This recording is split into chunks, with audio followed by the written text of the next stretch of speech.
Energy psychology is a new modality of treating the psychological profile of an individual. I go, what does it represent? It represents something called super learning. I go, what's super learning? Well, an example of that is maybe you've seen somebody who could read a book by just taking their finger and swiping it down the page. As fast as they swipe that finger down, they read every word on that page. They can stand in a bookstore in 5 minutes, read a book by just turning the page, swiping it, turning the page, swiping it, turning the page. That's how fast they can read the book, okay? I say, if you can engage super learning in trying to change a belief, then you can change a belief in minutes. And in fact, this is true. I go, well, how does super learning work? Here's the story. The brain has two hemispheres. If you see in a picture of a brain, there's a line right down the center. And one side's the left hemisphere, one side's the right hemisphere. Now, they work together and they're coordinated, but guess what? The hemispheres have some different characteristics to it. The left hemisphere is intellectual. The right hemisphere is emotional. The left hemisphere sees details. The right hemisphere sees whole pictures. So for example, if you're looking at a brick wall and you're in your left hemisphere, you see all the individual bricks making the wall. But if you're in the right hemisphere and you see the brick wall, all you see is brick wall. So one takes it apart, one sees the whole thing. So here's the point. When the two hemispheres are integrated together and working at the same time, then every experience you have has both an intellectual and an emotional component. Every experience you have has details in it, but then a final understanding as well.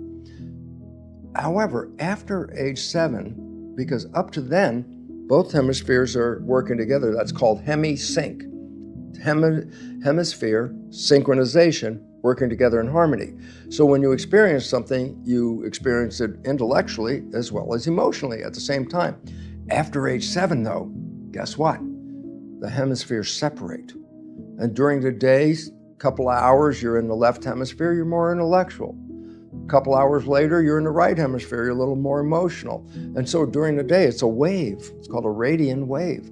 And sometimes you're more intellectual, then a couple hours later, you're more emotional. And I go, oh, the two hemispheres are not working together anymore, they're separate. I say, you want to change something? You cannot change them while they're separate from each other. I want to change something. Oh, I'm in my left hemisphere, so I change the intellectual understanding of that thing. I say, what about the emotional component? I say, no, that hemisphere wasn't working. Or I was in my right hemisphere, I understand the emotion of that interaction, but intellectually I didn't get it. So the issue is this, if you want to change the program, you need to bring the two hemispheres back in to hemi-sync. And I say, well, how can you do that? And I'll give you a simple example. It's actually called something called Cook's hookup. I go, what does it mean? My right arm is controlled by my left hemisphere. Yep, everybody knows it's the opposite side of the brain that controls this. But if my right arm crosses the midline, now it's in this side of my field, it gets picked up by the right hemisphere.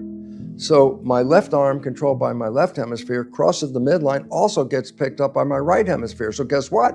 Both hemispheres are working at the same time. So if I cross my arms like this, then what am I doing? I'm causing both hemispheres to be in synchronization. If I cross my ankles at the same time, the same thing occurs. So when you cross your arms and you cross your ankles, you go something like this, cross your ankles, and I say, what? Just sit there for a couple of minutes. You know what? You're going to calm down. This is called Cook's hookup. The significance is it's an integration of right and left hemispheres. As a matter of fact, it's a very calming experience. So much so that people don't realize that sometimes when they're relaxing, they're sitting in their chair, notice their ankles, they're crossed. They sit there with their ankles crossed. That's an unconscious move to do what? It brings hemispheres into balance again. And when the hemispheres are in balance, it's very peaceful and calming. If you're on a plane and you're afraid of flying, you know what you can do? Put yourself in the Cook's hookup and sit there for a couple of minutes, and the two hemispheres, when they integrate, will calm you down. But when the hemispheres integrate, they open a window of super learning. So first step in energy psychology is identify what program you want to change. I say, how do I know what the program is? I say, look at your life. Where are you struggling? What do you want to be? Not what you have. So if I'm not healthy, then the program is, I am healthy. If you don't love yourself, then you say, I love myself. These are the new programs. Very important point. You can't say a future program, I will be healthy. I say, download I will be healthy and see what happens. I said, nothing's going to change. I say, why not? I say, well, look, let's today record, I will be healthy. And now let's come back a year and let's listen to the program. I will be healthy. I said, it's the whole year. You didn't get healthy. I said, no, you didn't program healthy. You programmed the intent to become healthy. You want to be healthy? You say, I am healthy. Well, this sounds a little difficult if you're a very sick person and you're sitting there and let's say Cook's Hookup and you're saying, I am healthy. And it's like, well, clearly you're not. I said, it's not today.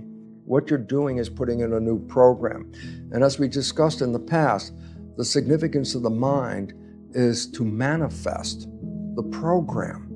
It's to create coherence between your belief and your reality. So if I put on a belief I'm healthy, but I'm suffering from an illness, what's the function of the mind? Oh, the function of the mind says, the new program, I am healthy. Yeah, but I got a problem. I go, the function of the mind is to bring health back. So the idea is this, whatever you program, if it's in the present tense, the function of the mind is to manifest it as a reality.